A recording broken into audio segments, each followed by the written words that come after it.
आपल्या आजूबाजूला मोकाट आणि हिंस्र कुत्र्यांचा सुळसुळाट खूप वाढलाय। रोज कुठून ना कुठून तरी लहान मुलांना किंवा मोठ्या माणसांना कुत्र्यांनी चावा घेतल्याच्या आणि त्यांच्यावर हल्ला केल्याच्या बातम्या समोर येत असतात। याच विषयावर आता देशाच्या सर्वोच्च न्यायालयाने एक अतिशय मोठा आणि महत्त्वाचा निर्णय घेतलाय, ज्याची सध्या सर्वत्र जोरदार चर्चा सुरू आहे। तर झालं असं की सर्वोच्च न्यायालयाने थेट सांगितलंय की लोकांची सुरक्षा ही आता सगळ्यात आधी आणि सगळ्यात महत्त्वाची आहे। शाळा, colleges, hospitals, railway station, bus stand सारख्या गजबजलेल्या सार्वजनिक ठिकाणांवरून आता या मोकाट कुत्र्यांना हलवावंच लागेल। इतकंच नाही तर जे कुत्रे अत्यंत धोकादायक आहेत, ज्यांना रेबीज सारखा भयंकर आजार झालाय, त्यांना थेट इंजेक्शन देऊन मारण्याच्या पर्यायावर सुद्धा विचार केला जावा, असं सुद्धा कोर्टाने स्पष्ट केलं। मोकाट कुत्र्यांना हटवण्याबाबत कोर्टाने आधी जो निर्णय दिला होता त्यावर पुन्हा विचार करावा, अशी मागणी करणारी एक याचिका न्यायालयात आली होती। पण न्यायमूर्ती विक्रमनाथ यांच्या नेतृत्वाखाली खंडपीठाने ती याचिका आता फेटाळून लावली आणि श्वानप्रेमींना कुठलाही दिलासा देण्यास स्पष्ट नकार दिलाय।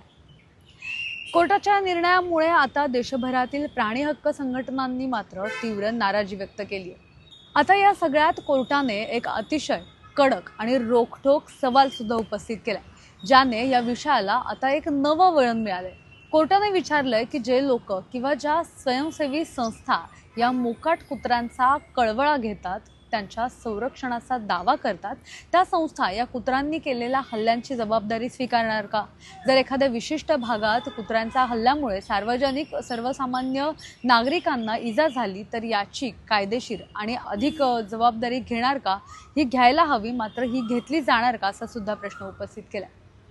दुसरीकडे प्राणी हक्क कार्यकर्त्या मेनका गांधी यांनी कोर्टाच्या या भूमिकेवर टीका केली आहे। सर्वोच्च न्यायालयाने स्वतःची जबाबदारी झटकली असल्याचा आरोप त्यांनी केला।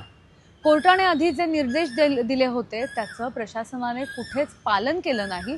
शहरांमध्ये कुत्र्यांसाठी एकही निवारा केंद्र उभारलं गेलं नाही आणि कोणीही कुत्र्यांना व्यवस्थित हटवलं नाही, असं त्यांचं म्हणणं आहे। शेवटी मुद्दा असा येतो की एकीकडे प्राण्यांचा हक्क आणि त्यांचा जीव महत्त्वाचा आहे, हे जरी खरं असलं तरी दुसरीकडे रस्त्यावरून चालणाऱ्या निष्पाप लोकांचा आणि लहान मुलांचा जीव मुठीत धरून जगणं हेही योग्य नाहीये।